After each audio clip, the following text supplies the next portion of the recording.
Orale! Bienvenidos and welcome to the Familia FFB podcast. We are live on YouTube with a compadre that I'm going to introduce in a second. It's just going to be fun. But first off, Familia, we're on YouTube. Please make sure to give us a like and subscribe. Por favor. Really appreciate it. It helps us keep growing. And as you know, we are a proud member, miembros muy orgullosos of the Fantasy Points Media Group. So please make sure when you go to get fantasypoints.com and you get your subscription, hey, put in Familia 22, or if you want to put it in Spanish, Familia 22, and you get it. I'll get you 10% off. And one of the things that you're going to get when you subscribe to the Fantasy Points NFL Prospect, God, you get 200 plus NFL rookie profiles from Greg Cosell, the great one, the G from NFL Films. He's still dropping them all the time. You're getting incredible content from John Hansen, Graham Barfield, Scott Barrett, Joe Dolan, Tom Brawley, Wes Huber, all some of the great fantasy minds out there in the industry, all right there in that one media guide and one prospect guide. So please, por favor, again, use the promo code Familia 22, Familia 22. I'm going to drop it right here. See right there. Familia 22 when you go to fantasypoints.com. So, por favor. Again, we're live and we got ourselves amigo. You know what? I titled this one Great Scott. Kind of like inspired by the Back to the Future, the Christopher Lloyd character, Doc Brown. But Familia, our invitado de lujo, is coming straight out of Maryland, not out of the San Fernando Valley in 1955. So no. Maryland, it's crab cake country. He remembers when the Orioles were actually good. So he's wearing a Washington Capitals shirt. So I'm going to let him give a little bit about that. But hey, we're also going to find out if he actually memorized that big test from the movie Diner. So nuestro amigo, he's wearing a hat. He wears so many hats in the industry. I just can't count anymore. And I'll tell you the truth, he's got a great head of hair. So I don't know why he'd ever wear a hat anyway. But here are some of the names. Chalk Blocked, which he co-hosts with our compadre, Bo McBrayer. He works for Prize Picks, Sports Gambling Podcast Network, Mayo Media Network, and I love it when he wears sunglasses at night with the Fantasy Millionaires. So, and also he's one of the great DFS minds around, and he's been featured on the Fantasy Pros podcast. So he's all over the place. Again, otra vez, truly one of the great people I've met in this space, and he's a girl dad first and foremost. And by the way, he's a teacher by day. But bienvenido to our buen amigo, Scott Simpson. Muchas gracias. Bienvenido, Scott. Estás en tu casa. Oh, man, thank you. I am just blown away here by that. One thing I would say is El Guapo as well. If you want to add in El Guapo into the title, as half of the world's sexiest DFS show for now. I have to. No, I appreciate that. That is actually the best intro I've ever seen. I'm gonna take a picture of it. I'm gonna tweet it out, and I'm gonna say this is how it is done. And I appreciate all those kind platitudes and all the people that you basically read from are people who have believed in me and supported me and cared for me and loved me and give me an opportunity to be able to share what I have. So like you just read through a bunch of people who I'm grateful for too. And I'm grateful to have relationships with. So thank you. It's a reminder of how good everyone has been to me, honestly, and loving and been. So thank you, man. This is a great opportunity. And I can't wait to talk some fantasy football and get into it all. And, I like to teach kids, but teaching adults is helpful too. We're just a little harder to learn from because we have our egos. We have the things we kind of put in front of us, our fandom, our background knowledge, our pain, our suffering in the industry, whatever it is, our experiences that go before us. So I'm excited. And I do have to say, shout out to Fantasy Points. I've had a subscription since they started. I still have one now, worth every penny. Scott Barrett, I'm a DFS head. He breaks it down every single week with a huge breakdown. They have the podcast every week where they're cashing points too. So I love that you work with them now. This is a great crew. I mean, Cassell, the whole Joe Dolan, everybody there. I love those guys. They sent me this, a free hat, because they just like the cut of my jib and they like that I like you guys. So they're awesome. I love them, and I'll rep them forever. And maybe one day I can work with you guys over there. Maybe, I could be a subsidiary of, your podcast or something like that. Because, the Familia 22, so. Oh, man. You know what? They've been great. They've been great. Actually, I've communicated with both Joe Dolan and Scott Barrett. They're going to be, and Graham Barfield. They're all going to be coming on in the month of May. Awesome. So I'm so pumped to have them on, and actually to have some landing places. And that You and I kind of communicated through our chat recently. We talked about, as we are familia, we're one day before the NFL draft. And by the way, shout out to Alberto in the chat. Buenas noches, ¿cómo estás? Thank you for joining us. Muchas gracias.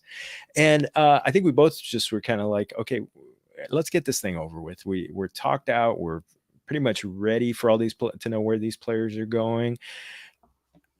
For tomorrow. Or maybe the first couple of days. Is there anything you're looking forward to in the draft? I always love to see the overreactions that everybody makes right away. The CEH anointment was my favorite. Shout out Davis Maddock. He was the second coming, first round pick. He snuck in the background for the Chiefs, if you don't know the story. So I like all of the drama that comes with it. And then I like all the guys who do outstanding mocks. They mock it out the wazoo. They have everything perfect. And then a team blows up their mock with the trade. And they take it so seriously that they go to Twitter to complain about said team that ruined their mock. I love those guys because they take it so seriously.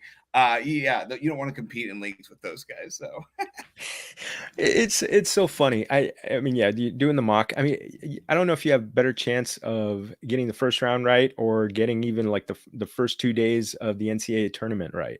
I don't know which one is harder because it's going to go all over the place. There's going to be trades. Things are going to get blown out of the water. I'm just like, I just want to sit back and let it happen because I don't want to set fire to any content. And then I'm going to try and put together a predictions article tomorrow just to see how right I am. Just like 5 to 10 wild predictions, just to put it out there, put it out in the news, some content. But then tomorrow night I'm going to do a reaction to the first day, a live stream reaction. But you got any appearances coming up? I think I've got 3. You're number 1, by the way. I booked you first. We're a little pre-draft. Not going to talk all draft, but tomorrow's it's all draft. So I'm jumping on with Joe Bond to start around 8:00 over the Fantasy Six Pack. Love those guys. He's in my Maryland Crab Cake League this year, which I'm the champion of. I did defeat all comers in that league, including one Dennis Carter here of the East Coast variety. So, I don't want to say that Zero RB was, a falsehood last year in our league, but I was going to say, did you use his? I did. I used it against him. I had 6 wide receivers. I watched him go to the championship the year before using it, and I got some good wide receivers. So I won it that way. And, but I'm going on Joe Bond, and then I'm going to go on with our guy, Jeff. Is it Hazley? Am I saying it correctly? Oh, yeah, I thought so. But Jeff Hazley, and he is doing a Carolina themed show, talking draft though the whole time. So he'll be on there 8:15, and then my guy Tyler. Tyler's everywhere. I'm over with Tyler from 8:45 to 9:15. So you'll check me out. I'll be probably annoying you enough. You'll be turning on your Twitter going, not this guy again. But it'll be fresh. I won't be repeating myself. Whatever content's happening at the same time, I'll be commenting on those draft prospects and how they're going to ruin your fantasy team. So. Well, I'm jumping on with Jeff later on that evening too. I think probably a couple hours after you. So it's gonna be fun time. So awesome. I'll just be riding your coattails, mi amigo. Riding your coattails. No, he'll just say, hey, it's so much better now that Scott's not here anymore. So I had a funny one. Well, not a funny one. I always had the question. I think your Nimble W Numbers is one of the most clever Twitter handles out there. Is there a story behind it? So there's 2 stories behind it. One story is that there is a math program in schools that people use. It's called Nimble with Numbers, or Nimble with Numbers for kids that they use. So I heard that word before, kind of that thing. And then one time I was hanging out back in the day, and my friend, he dropped the roach, and I just picked it up like in a heartbeat. It bounced off the floor. I picked it up, and I was like, Nimble with Numbers. And so it was we laughed. It was silly. That was years ago. It was probably over a decade ago. And it was one of those knee slappers. And then when I put it out there, I was like, you know what? I like the way that it looks as a fantasy perspective, because, I wanted it to be not overtly fantasy football for days, or footballs, or fantasy footballers, or those are great. Right? I'm not shitting on them, but I wanted to be a little bit more clever. And I love numbers, and that's where I get in with the DFS. And so I thought it would be a little fun thing. And my friend Mike, he knew immediately. My co-host over at the Fantasy Millionaires, you spoke of him earlier. He knew right away where that joke came from and how much we laughed and had a good time. And because I'm a fat guy, so me calling myself nimble, but my fingers are very nimble. Video games, driving, whatever it is, even out there on the basketball court, I'm pretty good with my hands. So I call myself nimble as a joke, really. But it's true. So we'll go with that. Hey, I'd rather be quick than fast. So let's do that. Yes. In most places. So, but yeah, so awesome. So I was talking about how we were talking a little bit about DFS before, and you and Bo, we talked about the chalk blocks with Amigo Bo, who I'm actually I think I'm going to see him on Friday night. I'm going to be up in. You guys are hanging out. Yeah, we're hanging out for day 2 of the draft. I'm going to be up there for a memorial service the next day. But get to hang out and break, kind of break down from the couch the day 2 of the NFL draft. But you guys break down DFS on a weekly basis. You do sports gambling on with Sports Gambling Podcast Network, and you and I have played in best ball tourneys together. And obviously, there's regular redraft stuff. Is there any fantasy or gambling format endeavor that you haven't tried and maybe you're curious about? So I'll say this one that I'm looking forward to doing. Last year, I played with Paul Charchian over at the Guillotine Leagues. It was for free, but it was with a bunch of industry insiders, Joe Bryant, just a bunch of different people who everybody would recognize. And I made it into maybe week 7 or 6, so I didn't get eliminated right away. And I was like, oh, good. Other big names went out for me. I felt good. But I ended up just, kind of petering out. But I'll say, I did put $100 into that, into the Guillotine League. So this year I am just going to host some Guillotine Leagues, and, you put $10 in and you do, it's like a best ball draft kind of, you know what I'm saying? So you're going to do a draft. And then after each week, the lowest score gets eliminated and those players go into the fab, get $1,000, whatever, $2,000 of fab. And so you can scoop them up or you cannot scoop them up. And so, and as players get eliminated or teams get eliminated each week, some players that might have already been scooped, they can become available too. So you get, super teams by the end, which is really cool. But then you're playing more DFS, like who's actually going to be better. And you got to manage your fab too. So it kind of combines all of them. So I'll send out links and stuff. You're welcome to jump in and hopefully it's legal in your state, but it looks like a lot of fun. So. Yeah, I don't know if, DFS is legal, but not all gambling is, and sports gambling is not legal in California yet. So, please bring it on the ballot in November. Well, please, por favor. And watch out for big corporations, because Maryland had it on the ballot. We got it. We had Prize Picks. We had Underdog. We had all this stuff. And then now that it's gone in, and more laws have gone into place to protect the casinos who are here, those things are priced out. You can't do those games right now. So. Ay, Dios mío. Ay, Dios mío. Yes, Ay, Dios mío. Well, yesterday we got a question when I announced this show, and I thought it was kind of fun because it's kind of a juicy question, pun intended. What is each of your favorite NFL players, past or present, that you share a last name with? So you are el invitado. Who would it be? So for a long time, I'm just going to say it was somebody, but it changed. It stopped being that person after a while, because that person did something pretty terrible, honestly. We're not going to say what they did, but, we don't see our uncle anymore. He doesn't get invited to the family events. So that's not who my favorite player is. I say Jerome Simpson is my favorite. And the reason Jerome Simpson is my favorite is just the flip he did into the end zone. It's iconic. It's going to be on every highlight reel best. It's such a fast play too. It's not going to take 50 seconds. It's just a catch, a run to the end zone, and then a flip over a player. That's a 6-second montage. I'll put it in every NFL films. I love it. So I'm going to go Jerome. There's been other ones too, but those stand out the most. And it's not the golfer Scott Simpson, by the way. I know he's not an NFL player, but he's not my favorite player. Not a big fan. No, nothing. And not Joe Simpson, the former Major League Baseball player and announcer for the Braves. So no, not him at all. Well, mine, I was flipping a coin between a couple. One was Harvey Martin, Harvey, not Martin, Martin, of the Dallas Cowboys, who is the MVP of the 1978, I think it was Super Bowl 12, I believe. And he was co-MVP with Randy White, Dallas Cowboys. But he's a Cowboy, and I grew up. I mean, they were the nemesis of the Rams for me growing up. So, by the way, salud, salud. But yeah, so I ended up going kind of like the Englishized version. George Martin, the former defensive lineman for the New York Giants in the 70s, and he was with them for all the way up to like the 70s, all the way through their 86 team that won the Super Bowl. So that's those guys, though. Curtis Martin was another one if I wanted to take a fantasy football type of player. So Albert, yes, that's you got it, That's another one. So muy bien.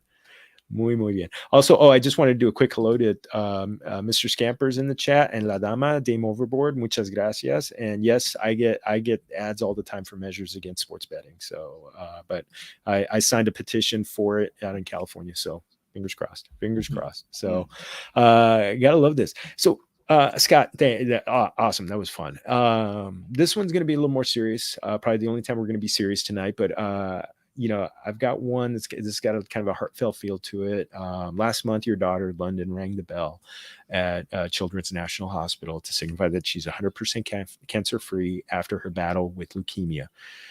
The video that's your pinned tweet on your Twitter account, it says it all. It shows her ringing the bell, and you and I, we're fellow girl dads. So it really touched my heart. It touched me how open you've been with her. As a father, as a dad, as papi, can you express kind of what you felt in that instant when you saw her ring that bell? Yeah, it was kind of surreal because I remember when we first started the journey, it's so emotional. It's like a gut punch. I think I said I was gutted when I kind of reached out to Twitter, because you don't know what's going to happen. No one does in life. We don't have the next day scripted out. That's kind of the uncertainty of this world we all live in, but when you have a diagnosis for something that's that heavy, you have fears, you have other stories in your mind. There's just things that come in. So it's a lot of emotion. So to go through it and to kind of realize, I think what the real emotional time we kind of had was like a month before. We realized, like, we thought we were going to be done in the summer. And then she talked to the doctors and they're like, oh, no, you're done in March. We were like, what? We were kind of taken aback. We thought we were going to have to go until the summer, and they said, no, she's just still, not neutropenic, but that she's kind of just depleted a little bit until the end of summer. Then she'll be back to just being normal. So she's still kind of, we're our masks still, we're being careful, not kind of being around people who are sick and stuff like that. But she hasn't been hospitalized for almost 2 years, which is really amazing, because the first year she was in so many times. It was just, regularly just reaching out to Twitter and asking for prayer and for help and for encouragement. And I met so many amazing people through that, my goal was never even to be a fantasy analyst or really do any of this stuff. It was just to kind of write about fantasy for me, talk to people, build relationships. And then when it happened, so many people started caring for me and just being there for me, yourself, the thief, so many other people. Speaking of Danny Carter earlier, he did a whole podcast on London. He asked me about her and went through and talked as if, it was his daughter, which was just, it broke my heart. I listened to it in the hospital while I was with London and she was getting her treatment, one of her chemo treatment. So, it was crazy to see how many people reached out and to kind of have it all flash back and to be in that place. And I wanted to, I requested it, because that's the place we started. We go to another place for a treatment, but I said, that's the place I want to go back, because we were there most of the time when it was terrible. So I wanted to go back when we were winning, and I wanted to go back and ring the bell there.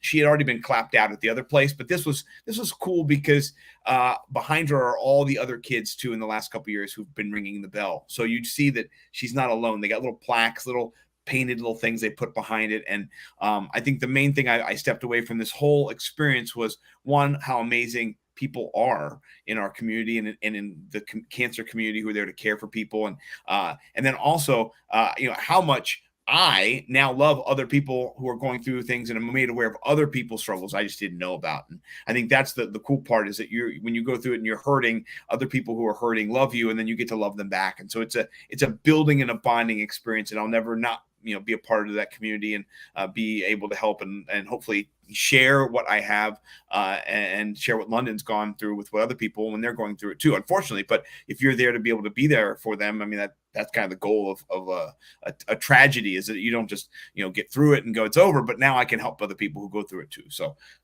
it's a good story, and I was excited too. She was less excited. She was just like, oh, I'm in preteen, boom, bing, bing, and, and then they told after not in the video. Well.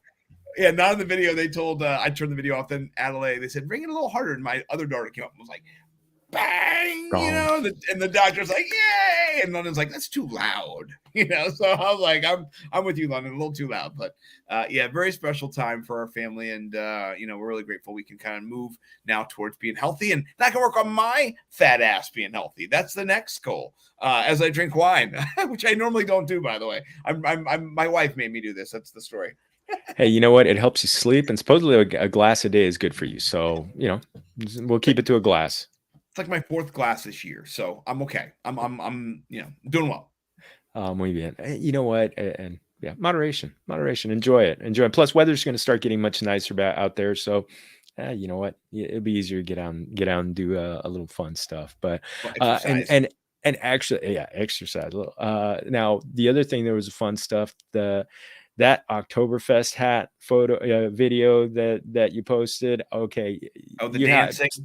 Yes, you got to tell me when you're going to be doing that. You got to, one of these days, you got to pod with that hat on, please. Oh, please. yes. So, yeah. So, and I think I did it the first year, but last year I think I kind of forgot about it. But I have it over there. It's hanging on I have a beer cap. You put the caps in. It's like a map of the United States, and you put a cap in from where you go to different states. It kind of have a little area to put. So I have a couple of beer caps in there, but mostly I have all my hats. Like this hat hangs there, and my Oktoberfest hat is there. It's supposed to be worn September 17th to October 1st, whatever. So I will wear it during pods this year, and I will drink Oktoberfest beer on those pods as well. But the dancing, London recorded me. I had no clue that video existed, and then she goes, "Dad, look at this. Look what I show my friends." I said, "What? What are you doing to me? That's ridiculous. I can't believe I'm doing that. You recorded me like this little stealth spy. Get out of town." So I had to share with, of course, everybody else on Twitter that I was being recorded. So it was fun. It makes it easier. Hey, get in front of it. Get in front of it before it surprises you someday on Instagram or something, or TikTok or something. Yes. Yeah, this is me, guys. I hate to admit it. I'm not a good-looking, coordinated guy. And but that's the beauty of being a dad. You could get away with that stuff and be like, "Hey, I'm somebody's dad. Who cares? Forget about it. Olvídate." No. Right. Look how awkward you are now. Look at the kids, not us. Yeah. No, yeah, exactly. Oh, just gonna say hello to a couple other people. J-Wall, muchas gracias again. Thank you for putting together that thumbnail. It was awesome, and it was good. Oh, J-Wall is just a stud. One of the great people. Another one of the great people. So one thing. So again, we're a day before the NFL draft. There's the last week has been kind of almost as dominated by Deebo Samuel. There was a cryptic tweet that came out this morning about, you don't really, from him, you don't really know everything, but you're a gambling man. You talk about gambling on your podcasts. What do you think the odds are that he gets traded by the end, before or during day one of the NFL draft? I mean, I don't think we've ever seen a player trade happen, or at least hasn't happened in a long time during the draft. Yeah, I think it happens. I don't think it does, but I'll give it a 25% chance of possibly happening. Right, like a 1 in 4. I don't think that the Jets are going to put together a package that has Elijah Moore. I don't think they're going to give him up. I mean, why would you do that? Why would you draft him? You know what you have. He's going to be. You got rid of Jameson Crowder. I mean, yeah, you're getting Deebo, but all the picks too. I can't see it happening. But the Jets. I mean, I don't know. I mean, Robert Saleh, is that how you say his name? Salah. He was there. He knows him. He saw him in San Francisco. He knows he's a beast. He also probably has the NFL Network. He probably saw highlights this last year of his 1,400 yards receiving, and then his plus 400 yards rushing or whatever. So like I'm sure he's aware, Deebo Samuel, but and honestly, I would have said no, there's a 0% chance until this last offseason where you saw Devontae Adams get traded, Tyreek Hill get traded. I mean, what? So anything can happen now. It's almost like fantasy rotary football, kind of that mindset has caught up to real life fantasy or real life football players and the owners, and the short-lived nature of the NFL is kind of being put on display where people are just making splash moves. I mean, we're looking at, for example, Tyreek Hill. Well, he's going for that second big contract, right? That's what he wants to do right now. Restructure, get a big contract. So he's got to do a good job in Miami. So people want that second life, that third life, that big contract after they've done their first 4 or 5 years. So we'll see. We'll see how it goes. Yeah, you know what? If Devontae Adams and Tyreek Hill hadn't gotten traded in the last month, I'd have been like, oh yeah, no way. No, right. If I'd have been, no way, it's not going to happen. But I don't know. Right now, we're less than 24 hours away from the NFL draft actually happening, and I'm gonna say it doesn't happen just because of the fact that I'm gonna put it out there. It's not gonna happen because I just think no one's gonna be able to pay enough for him. And then having to pay Deebo. So I mean, you heard it here. It didn't. It's not going to happen. It's never going to happen. Never. And if it does happen, we don't know what you're talking about. Yeah. It's like this will be. I could zap this like that. Like this. Yes. I erase myself. Look into the pen. Look into the pen. Yes. We'll be the wizard. Coming down behind the window, or behind the curtain. So let's get into some numbers. Nimble. Let's do it nimbly.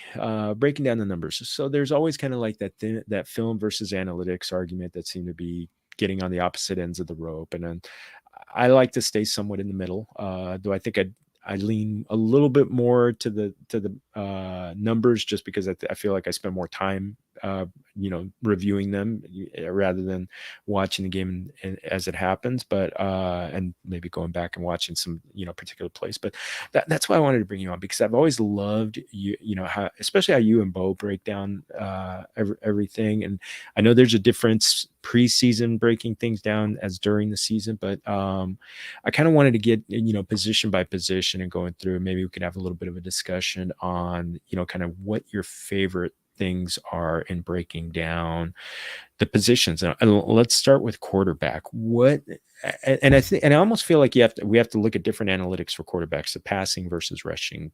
What are some numbers that you really like to look at when you're talking about the quarterback position?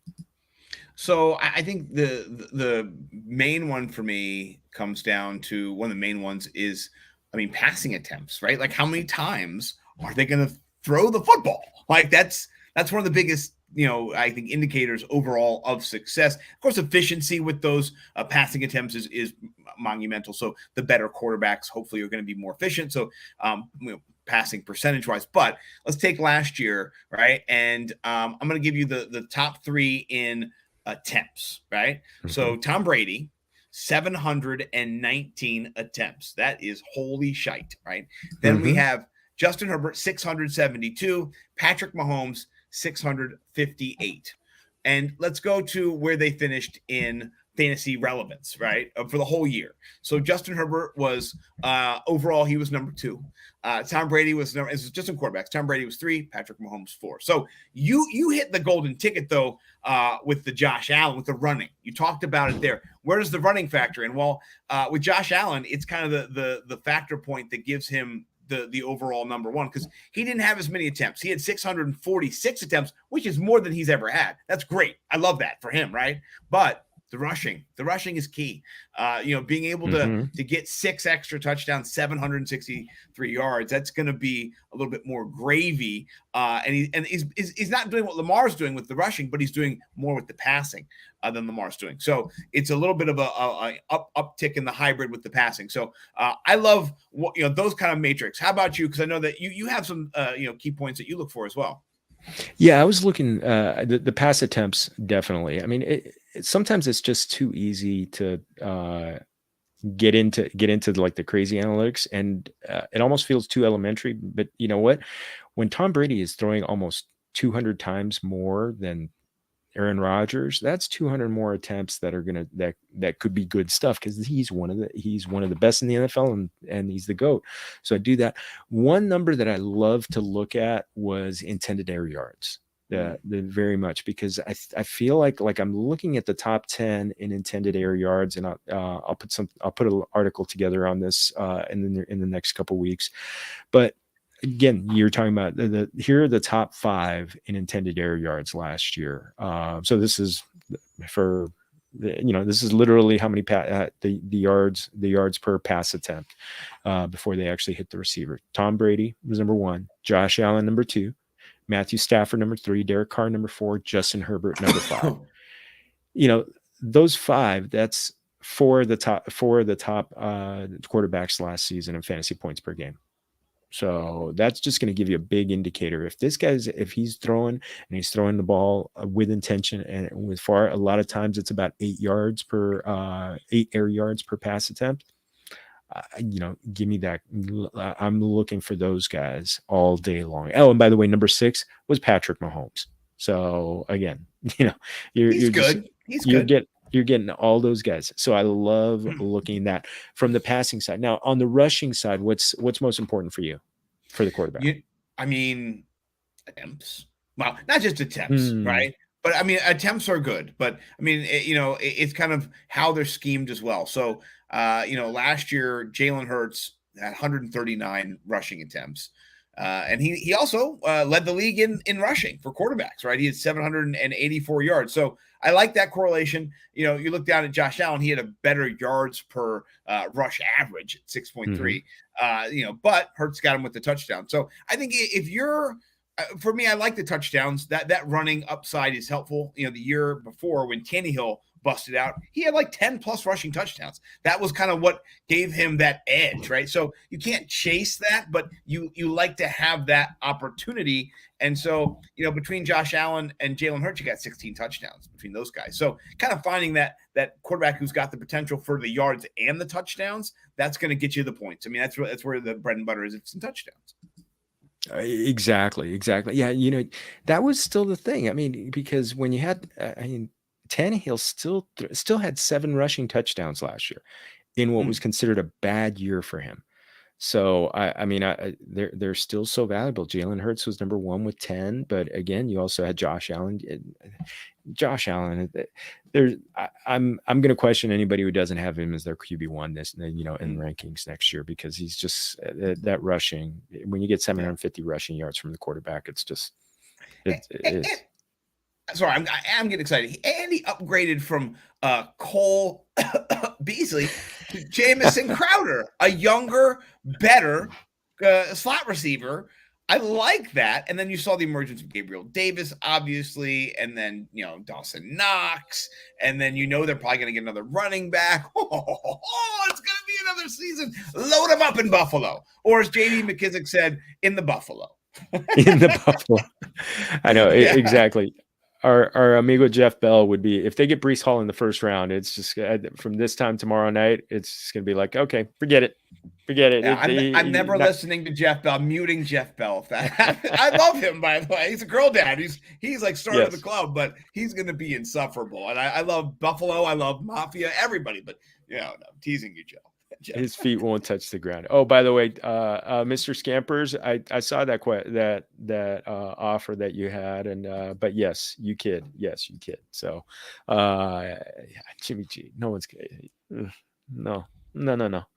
I down south, no mas. I mean, they're talking about trading him to Carolina. It's like, is he better than Sam Darnold? I don't think so. We could talk. We'll both probably take turns talking about that at some point tomorrow night with sure. Jeff. So, how about on the running back side? So the running back, there's so many different numbers to look at with the running backs. I mean, again, another one, simple total rushing attempts.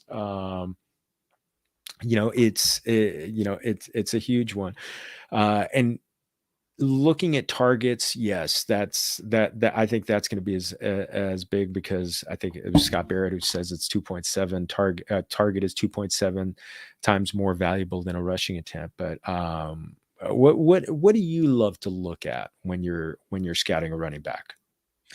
So, it's not a stat, and I like those stats. I'm not going to shit on anything Scott Barrett said, because that's my guy. I do like those stats. I mean, touches and targets combined, and putting a little bit more weight on the targets, if that's where you're going to think Marshall Faulk, just your pass receiving yards as well, how many targets you're going to get. Austin Eckler last year, Najee Harris just getting dumped. Leonard Fournette, 69 receptions, 69, Leonard. I love it, buddy. So he would have had more if he wasn't hurt too. So big, huge part. That's what makes Leonard Fournette such a wild card this year, which I really like. If you're gonna get him, also get some other running backs, because he's gonna get hurt, maybe, possibly, who knows? But he could. I mean, he takes out Eagles middle linebackers. Like Arnold Schwarzenegger in Conan the Barbarian takes out barbarians. You know what I mean? Like he's like, give me the ball. I'm gonna take out that guy again. So I like that. I would say this, the one that I looked at too, that was in my research, and I looked at kind of the effectiveness of running backs, is the points per touch, right? And what is your point per touch? How many points, fantasy points per touch you're getting each time? Somebody like Alvin Kamara, his rookie season, he was getting like 0.4 or 1.2, some crazy number, point per touch. Then you have on the other side, Melvin Gordon, his rookie year, getting like 0.5 per touch. So you're getting all these touches, but what are you doing with those touches? So kind of touch target, and then kind of from there, how do those touch targets relate to fantasy points? I think that's kind of the key. So I like that stat a little bit more when you combine it with those touches and the targets. Where do you find that one? You got to make that one yourself. You got to make it.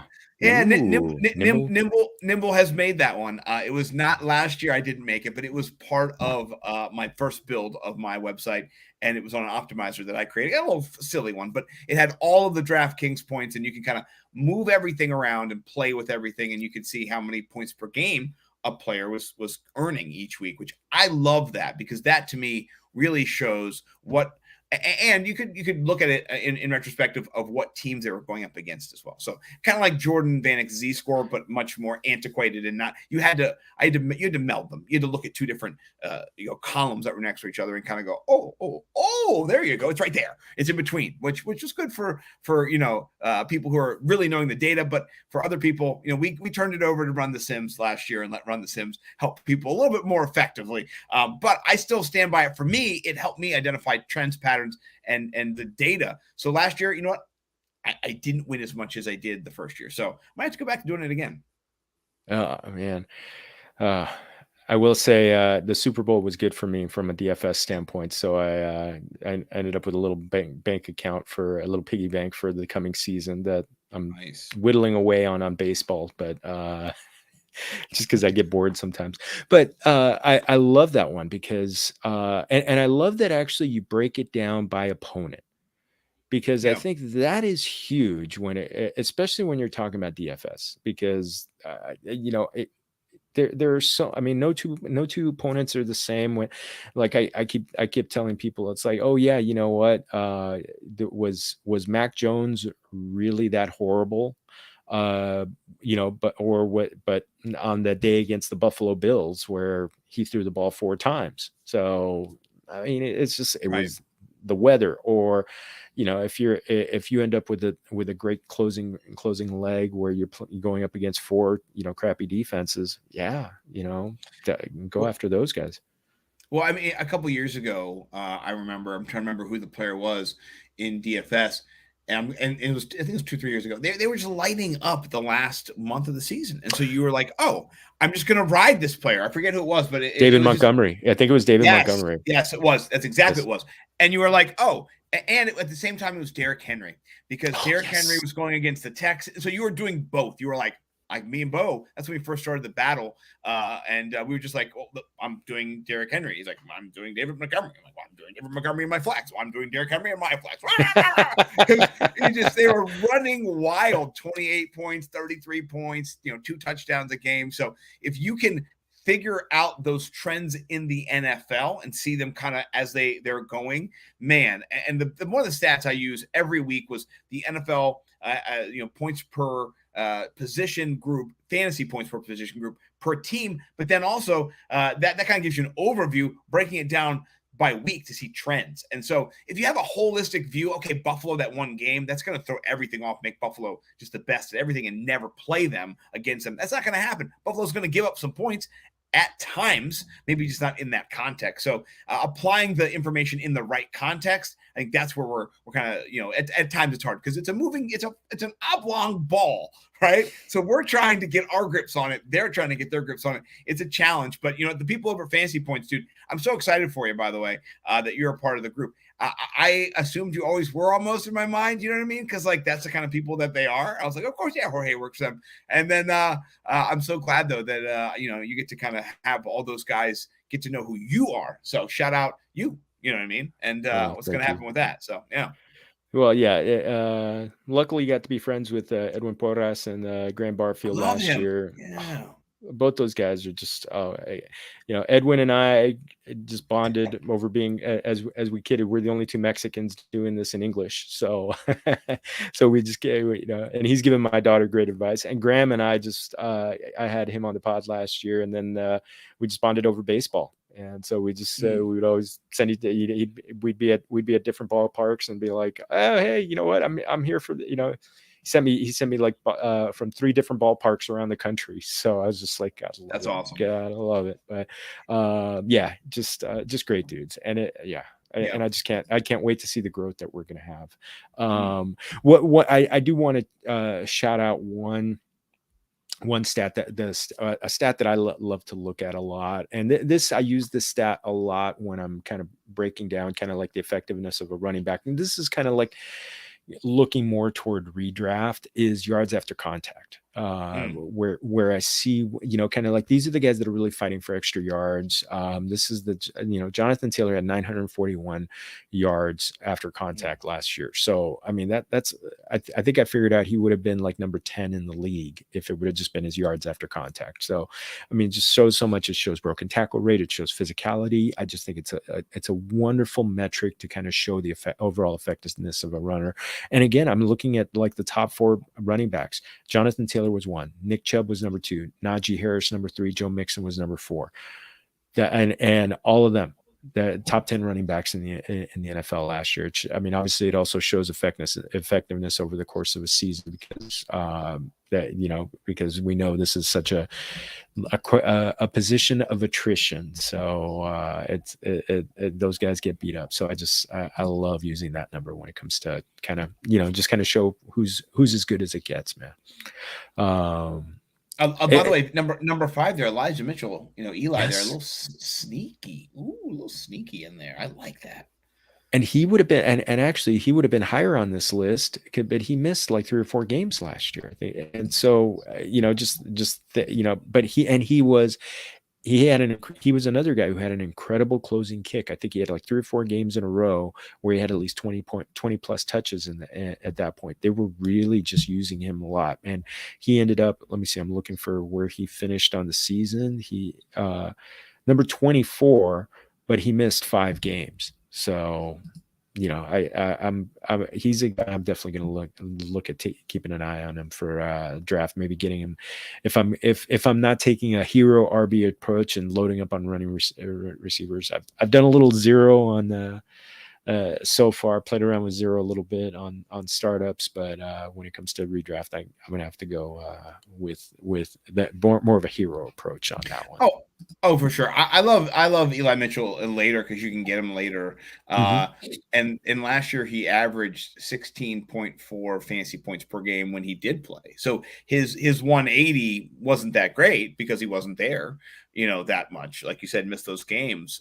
But when he was there, he was the 13th, highest scoring on average per game. So if you can get him later as an RB3 maybe on your team this year, depending on what happens tomorrow, just don't evergreen me. I'm just saying it could happen. So, well, it's not necessarily tomorrow because he was a day 3 pick, so it might be right. Saturday. A couple days, right? Who goes? Yeah, there's so many guys out there, and that it's kind of like musical chairs. It's there's so many guys that you kind of want to like, but yeah, well, right now every fantasy football manager roster or whatever you're going to call them these days in 2022 is like hiding in a bunker, hoping that like the bomb doesn't hit their fantasy team with like draft pick, and their running back number 1 on the team is now RB2, or Hall is on their team now, and their guys just trash. So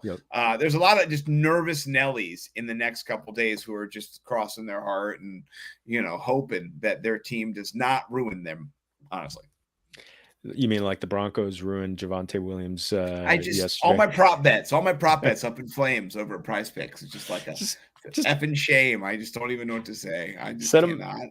Put them in fire, put them in fire. Be like Nero, play the violin as they're just in flames.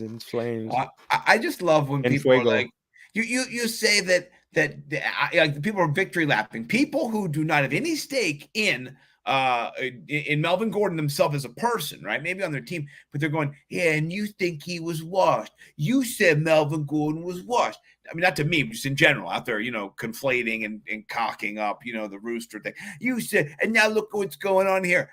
Like they have been vindicated that Melvin Gordon doesn't suck or whatever. I'm not saying he sucks. I'm not saying that. But all the Javonte Williams rosters are just like, no, you took my share. You took my birthright, So it's just so funny to watch both these two groups tilt against each other because, they're both, good people. They're on both sides, so it's fun.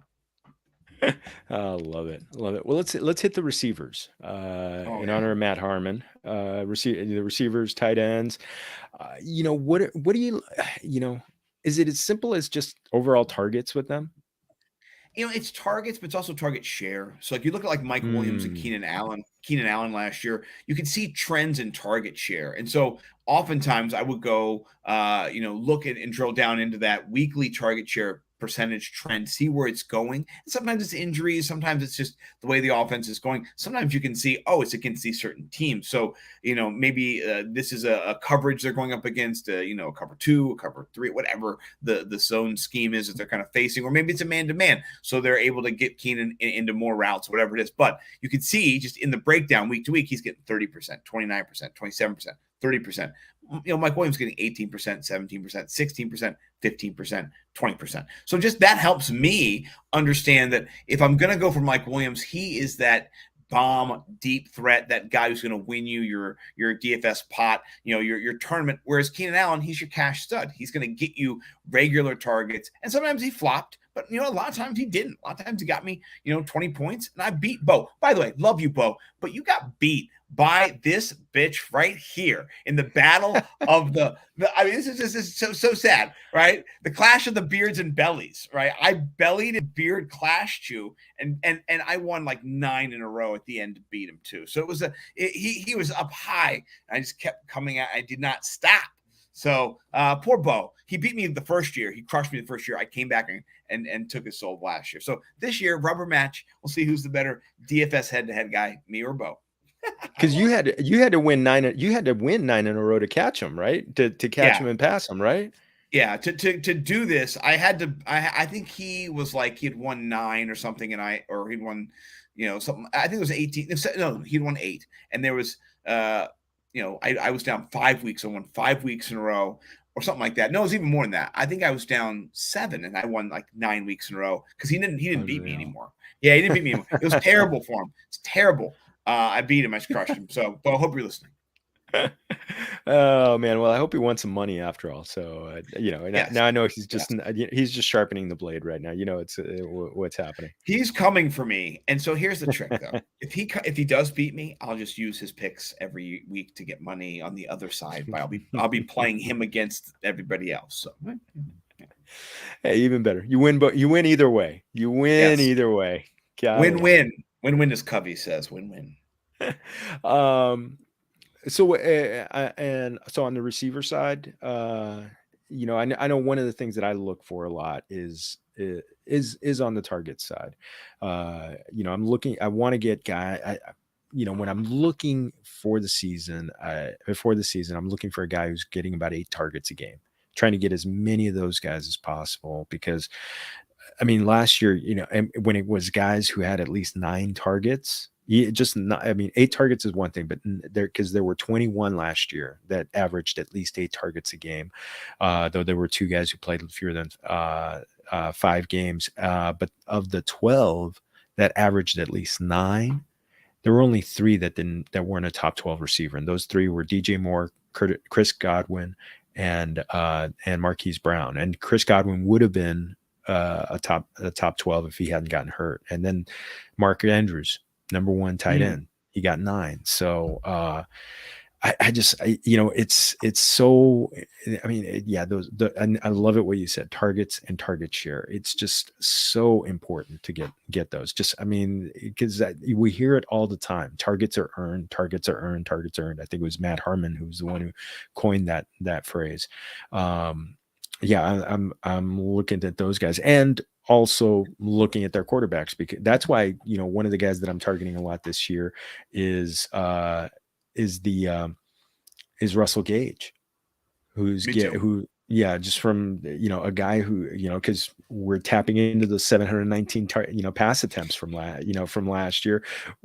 Everything is the same for Brady, other than Russell Gage there instead of Antonio Brown. So Godwin's hurt, coming off of an injury, and so he will not be running with the first team during summer practices, during preseason. All that kind of stuff will be kind of tailored to Gage being more a focal point. And oh man, I could just see him getting a touchdown week 1. I'm going to put him in DFS already. Yes. I can imagine if he's in the $5,000 range, it's just like, oh, okay, he's going to be that wide receiver 3. So he's one of my favorites. Because you're right. Because that was I sat down with Edwin about a month ago, and we talked about those late season ACL injuries, and he just said, look, they are not going to rush these guys back. And he said it's the early, kind of like the early side is about 10 months for guys, which would be about October for him. So for Godwin, and I think that's a big reason why OBJ hasn't signed, because 10 months from the Super Bowl would be close to Christmas. So right, yeah. Hey, we got a couple of friends in the chat that I wanted to give a shout out to. Previous guests on here, Craig Reith, last week's guest. So yes, I love Craig. Oh, one of the deadpan funniest guys ever. Gift master, I don't know, like meme maker, like he extraordinaire. I don't even know what's the name of it. I don't know how you qualify. And you got to check out his Player Normal show. His paranormal players. Oh, it's he's a G. So he's gonna have a few coming out. He had the debut last Friday, and he's gonna have some more. And also Shane Barrett, otro amigo, otro hermano. Orale, FF Shane B, ¿cómo estás? ¿Cómo estás? ¿Cómo estás? I'll after this, I'll drink a Michelob Ultra in your honor, mi amigo. So salud. Yeah, we got there. So we talked about the position. So kind of like a numbers related question. I mean, and we talked about this a little bit before the show. How have you kind of changed, kind of improved on your process, your analysis as DFS specific, as you've gotten more years under your belt playing and analyzing it? I think understanding a couple different things. One, how people are not betting, but who they're the owner, like the ownership or the rostership each week, kind of where people are trending. And so I think that was a big thing the first year. I didn't really know that much about it. I just played the best plays, as Pete Overset used to say. I thought these were good plays. I played them. So I think what happened last year that was really helpful is I could understand where I was hedging, where I was going after edges. And then when I would lose, I would go, okay, well, this is why I lost. This is exactly what I was trying to do. I was giving myself, not a lot of dupes, as they say. So not giving people a lot of opportunity to copy my builds and kind of be unique. But when you're unique, you run the risk of losing more money than you are because you're not being safe. So I think just learning how to manage that, and not that I did great with my money last year. I think I didn't win as much, but I learned how to play the different games. So how I played Showdown was much different than how I played, a main slate. And so how I just attacked those. I won 2 Showdown slates, on Monday night and a Thursday night last year. Those were great. I love that. You know what I mean? Like, maybe it was like 10,000 people or 8,000 people or something, but who cares? You know what I mean? Like, yeah, still, who cares? It's still nice to win those. And I think I shared it with some people and stuff, but didn't win millions. I won, a couple $100 here and there. But I think understanding how to tailor my game to each tournament was something before I really didn't understand. I just played on Sunday, and now I'm being more strategic in what I'm attacking and how I'm playing, and identifying what is going to happen or what could potentially happen with one of the players. So Bo did a great job this year of picking captains. Is what you do in Showdown. You pick the player who's going to score the most points. That's something I had not been effective at before. In this last year, I really worked at kind of understanding how the game flow could go in that one contest, instead of looking at all the contests and just being like, yeah, this is this, but going, what's going to happen in here, and how can I put myself in a unique position with the captain. Shout out Brian Jester, the guys over at Occupy Fantasy, because they have a great podcast. He's here out of Maryland. I got to rep them over there at their optimizer. I love it. We use it each week for the Millie Maker over at Nimble W Numbers. So lots of good stuff. So I think it's kind of understanding how the games are played and where my money is going to be, and how I build different lineups for different contests, and how to kind of leverage those contests and beat Bo in head to head. That's what I learned how to do too. That's what, that's half the battle right there. That's half the goal, the meta, as we would say in Spanish. So yes. So I got a question, and this is something we may revisit in August, is when you're getting to the beginning of the season. Now, I love to actually use the numbers of what's just happened. How did these guys attack? How did this offense attack this great defense or this porous defense? But when you're at the beginning of the season, you don't have that kind of, that track record. What are you looking at, like, for week 1 that's different from the other 17 weeks of the season? Yeah, so I think the first couple of weeks, we call it the wild west, because you're not sure how new coordinators, new offenses are all gonna roll out. So I think one thing that I've learned from people like Graham and other people in the business is looking at how maybe coverage schemes are employed by or are used by different coordinators, and kind of, okay, this is going to be the offensive scheme. They're going to be run heavy, or they're going to be pass heavy, or they're going to be West Coast, or whatever they're going to be, to kind of give me a sense of how they're played against other teams that have used that same setup as well. So I might not be able to look at, maybe historical data of round 1 against this one, the new coach, but when he was on the 49ers, this is how they always ran their defenses. This is what they did. So I'm looking at the Jets. Maybe I'm understanding a little bit more, but the Jets suck too. So, you always add some points for that, but it gives me a sense of kind of maybe how the game could go, maybe give me an opening into this game could get out of control. Then the Jets might have to pass. It could be a Michael Carter game, dump offs,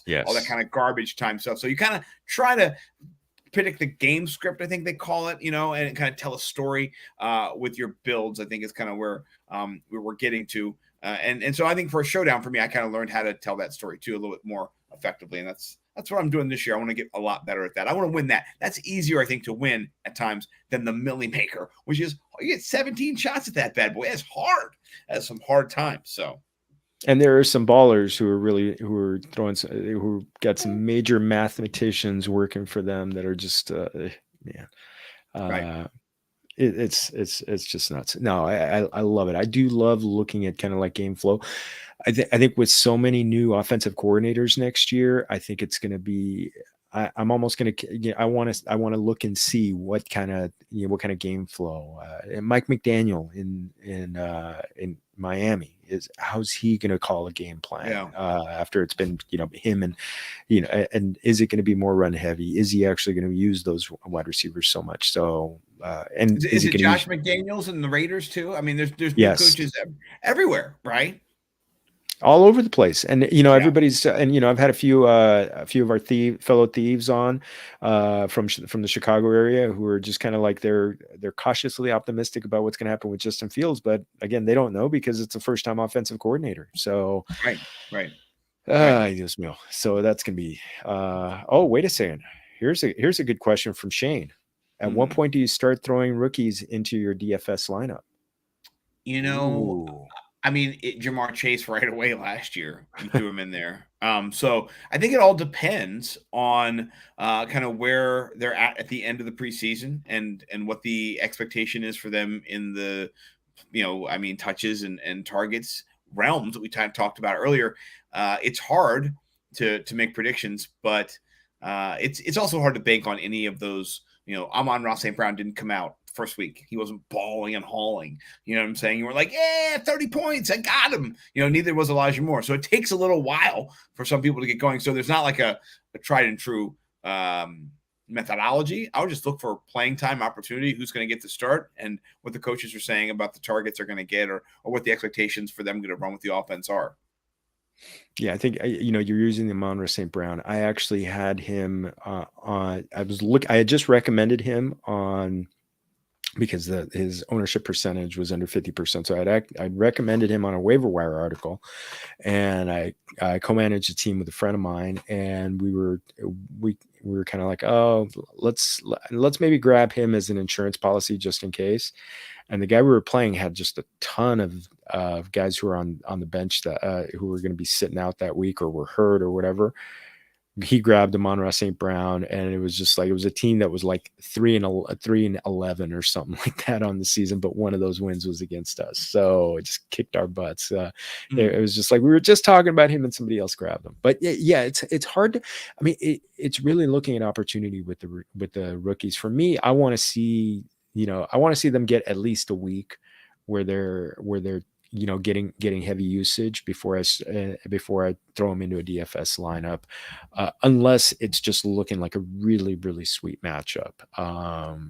That I don't know if anybody could have foreseen like Kadarius Toney having his blow up week, the one blow up week, right? But again, I mean it. Odell Beckham Jr. when he blew up that one when he first came, right? You just don't, right? So there's opportunity, but we just don't know. We just don't know.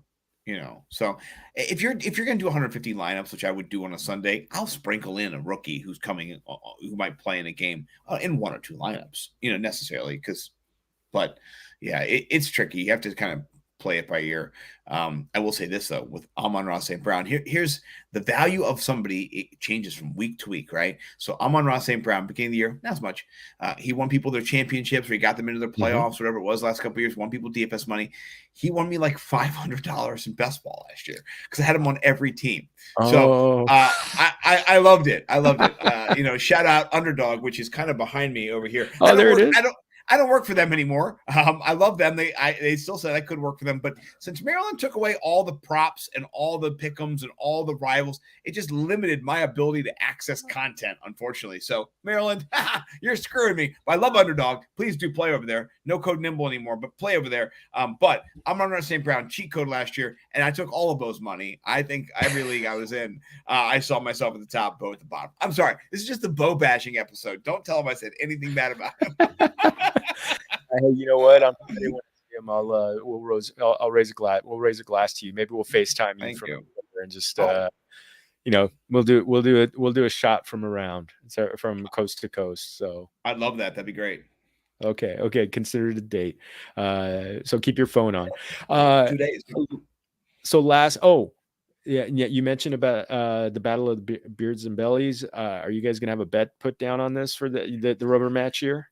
We got to talk about it. The clash. I called it the battle. It's the clash. I'm sorry. The first year it was the battle. What was it? It was the Battle of the Thunderdome, right? The DFS Thunderdome or something like that. So the clash of the beards and bellies was Bo's idea for the first year. And then Joe Biden said it was dumb. He said he didn't like it. So Bo was like, I'm not giving up on the clash of the beards and bellies.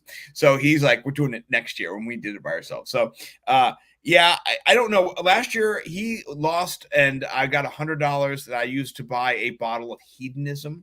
It was one of my favorite scotches. So we might do something like that again this year. We'll have to talk about it. We might have to up the ante like $250 instead of 100. You know, we got to make it like a little bit more spicy. Maybe get a prize that's donated by a sponsorship or something. I don't know, a Toyota Hummer or a Hummer or a Toyota RAV4. I don't know, something like that. You know. Oh, love it. I can't wait. I already can't wait. I mean, because it'll be football season. It'll be DFS season.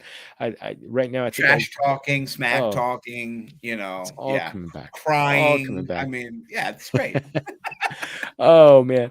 So I want fun one to kind of close up shop. Mexican food. I know you are in Maryland. And being close to the water, is the Mexican food in your neck of the woods more centered on seafood, or are there other kind of favorites that you enjoy? You know, so my wife is 25% Mexican. Her Salud. Grandma 100% Mexican, and she met a serviceman. She lived in Juarez. She worked in Texas, and so she would cross the border every day, work in Texas. She met a gentleman back in the day from New England who was a serviceman, and they ended up having a relationship. They fell in love. They got married. She lived in New England, which kind of, not many Mexican, transplants there. She lived in a very, I guess a white New England, Boston community. Hey, Italian or Irish. Hey, so it's a cool family. I love it. And I'm excited to be in it. My wife, though, not super into Mexican food, which just like blows my mind. It's goodness. Just, I know. So for me, I love all Mexican food. I mean, literally, the Mexican street tacos, though. My parents have taught me growing up that a taco was hamburger meat with a little bit of Mexican seasoning. They called it from whatever it was, El Paso and Giant, and then some cheese and then some lettuce. So when I left my family's house and I was like, I need to go to eat real food here, and ever since then, I would say Mexican food is probably my favorite food. But I can't eat it that much because I love it and I love spicy food, and then that does me bad. So so I'm gonna say, I mean, street tacos are my favorite, and I like barbacoa. I like street tacos that have like a nice braise and a nice spicy barbacoa. That's gonna get me every time. And actually, you know what? There's good barbacoa that doesn't have to be too spicy. It's just tasty, kind of like that medium one that could still give you just enough heat and not put you over the edge. So I'm going to say that's your medium is probably white spicy. So I'm going to say I'm going to agree with that. Yes, 100%. Yeah, well, we're going to find out what the king of spice considers spicy, and my head's going to be sweating. I'm already looking forward to that. Oh, that's going to be so much fun. Mi amigo, let's close up shop. This was a blast. I can't believe we've already gone over an hour. It's flown by. Wow. What do you have coming up? And you definitely plug anything you want and where people can find you. Thank you. So, tomorrow I'll be talking to Joe Bond and to, Jeff Hasley and to Hazley. I'm saying it wrong again. Jeff Hazley, and to Joe Bond and Tyler. So I'll be doing that. But then after that, over with my man Bowman Big Time, we're working on some new guests. I'm not going to drop any names here, but we're doing another chalk block coming up, 2 in May. We're going to try to do 2 each of the next couple months until we get into the regular season. So people that we'd like to have on the list include Stefania Bell, both reaching out to people like Andy Holloway. We'll see how it goes. That'd be crazy. I told Bo, whatever. But with that being said, we have had Field Yates on our show twice. So I don't know what that means. That's just craziness there. But this next week, I'll be probably next couple weeks on the Mayo Media Network as well. Pat keeps me busy with stepmom Lauren. I love her. And LQ, LQ. So LQ. Yeah, a bunch of great people, honestly. And thank you for having me on. And shout out to everybody over there at Fantasy Points too, man. Great people. And I will show you the hair. Hold on. I'll get the hair out. Look at that. It's not going to be beautiful because I had the hat on. Well, because the hat's so good. I mean, you still get to it keeps it perfect. Yeah, it's a perfect hat, and I've never taken the sticker off. And Joe told me not to. He said never take it off, never. So he has the sticker on his Philly cap. So oh really? Are you serious? He was on with Greg Cosell and he had the sticker on. So gotta love that. Oh, by the way, the line of the day: white spicy. So that is a fantasy team name if I've ever 100%. Yes. I think I'm gonna call it fantasy team white spicy at some point next season. Oh well, no, Scott sent you. White spicy, aka Scott Simpson. Mío. Shane, muchas gracias. You gave us the laugh of the day. I'm actually tearing up over here a little bit.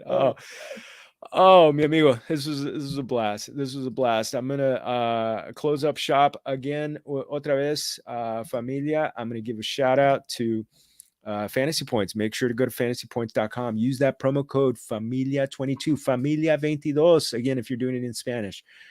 10%, again, 10% off, including the NFL prospect guide. $25, get a little bit, get 10% off. Enjoy that prospect guide. It is going to help you rock your fantasy drafts. Greg, I mean, I swear, I've been listening to Greg Cosell and Greg and Joe on their live stream and just everything that they've got coming up. Scott just had an amazing article on his rookie wide receiver model. I mean, it's just, this is great stuff. This is just tipping the iceberg of everything you got coming up. And again, eso es todo for our show. If you haven't, please make sure to give us a like and subscribe on YouTube. Un millón de gracias for doing that. And a special thanks to Anchor for being our hosting network and making sure independent podcast gets out in the Familia community. And please make sure to like and subscribe wherever you get your audio podcasts. And again, go to familiaffb.com. I'm going to have some articles popping up here and there. I'll be posting them on Twitter at Jorge Martin 17 right there. You could see it. And again, everything Familia FFB on Facebook, Twitter, Instagram. Otra vez, un millón de gracias to our invitado de lujo. Un gran placer. Fue un éxito, Scott. Thank you so much. I always love the coast to coast ones or all over the country. And because you know what? It's one of the things that reminds me. Todos somos familia. Salud.